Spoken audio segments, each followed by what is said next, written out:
ನಮಸ್ಕಾರ, ನೆಕ್ಸ್ಟ್ ನ್ಯೂಸ್ಗೆ ಸ್ವಾಗತ. ನಾನು ಪ್ರೀತಿಕಾ ಬಂಗೀರ. ಪುಷ್ಪ ಸಿನಿಮಾ ರಿಲೀಸ್ ಆಗಿ 3 ವರ್ಷಗಳ ನಂತರ ಪುಷ್ಪ 2 ಸಿನಿಮಾ ಭಾರಿ ನಿರೀಕ್ಷೆಯೊಂದಿಗೆ ಡಿಸೆಂಬರ್ 5ರಂದು ಬಿಡುಗಡೆಯಾಗಿದೆ.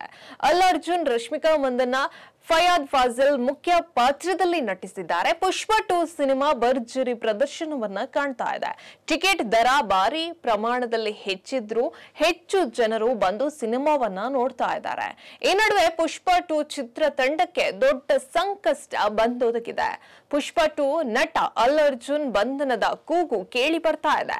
ಹೌದು, ಯಾವುದೇ ಹೀರೋ ತಮ್ಮ ಸಿನಿಮಾ ರಿಲೀಸ್ ಆದ ತಕ್ಷಣ ಅಭಿಮಾನಿಗಳ ಜೊತೆ ನೇರವಾಗಿ ಥಿಯೇಟರ್ನಲ್ಲಿ ಸಿನಿಮಾ ನೋಡೋದು ಸಾಮಾನ್ಯ. ಆದ್ರೆ ಅಭಿಮಾನಿಗಳ ಸುರಕ್ಷತೆ ಬಹಳ ಮುಖ್ಯ.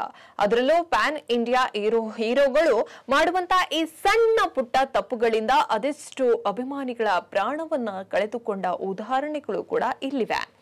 ಪುಷ್ಪ 2 ಶೋಗಳು ರಾತ್ರಿಯಿಂದಲೇ ಆರಂಭವಾಗಿದ್ದು ಅಭಿಮಾನಿಗಳು ಕೂಡ ಹೆಚ್ಚಿನ ಸಂಖ್ಯೆಯಲ್ಲಿ ಚಿತ್ರಮಂದಿರಕ್ಕೆ ಆಗಮಿಸ್ತಾ ಇದ್ದಾರೆ. ಈ ನಡುವೆ ಅಲ್ಲು ಅರ್ಜುನ್ ಕೂಡ ಹೈದರಾಬಾದ್ನ ಸಂಧ್ಯಾ ಥಿಯೇಟರ್ಗೆ ಸಿನಿಮಾ ನೋಡಲು ತೆರಳಿದ್ರು. ಈ ವೇಳೆ ಭಾರೀ ನೂಕುನುಗ್ಗಲು ಉಂಟಾಗಿದ್ದು ಘಟನೆಯಲ್ಲಿ ಕಾಲ್ತುಳಿತ ಉಂಟಾಗಿ 39 ವರ್ಷದ ರೇವತಿ ಎಂಬ ಮಹಿಳೆ ಸಾವನ್ನಪ್ಪಿದ್ರು. ಈ ಹಿನ್ನೆಲೆಯಲ್ಲಿ ಅಲ್ಲು ಅರ್ಜುನ್ ವಿರುದ್ಧ ಕಾಂಗ್ರೆಸ್ ನಾಯಕ ಬಕಾ ಜಾರ್ಡನ್ಸ್ ರಾಷ್ಟ್ರೀಯ ಮಾನವ ಹಕ್ಕುಗಳ ಆಯೋಗಕ್ಕೆ ದೂರನ್ನ ಕೂಡ ಸಲ್ಲಿಸಿದ್ದಾರೆ. ಸಂಧ್ಯಾ ಥಿಯೇಟರ್ನಲ್ಲಿ ಕಾಲ್ತುಳಿತದಲ್ಲಿ ರೇವತಿ ಎಂಬ ಮಹಿಳೆ ಸಾವನ್ನಪ್ಪಿದ್ದಾರೆ.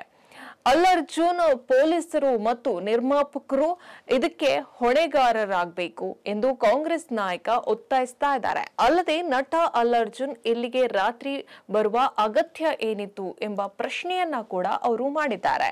ಇನ್ನು ನಟನನ್ನ ಬಂಧಿಸಿ ಮೃತರ ಕುಟುಂಬಕ್ಕೆ 10 ಕೋಟಿ ಪರಿಹಾರ ನೀಡುವಂತೆ ಒತ್ತಾಯಿಸಿದ್ರು.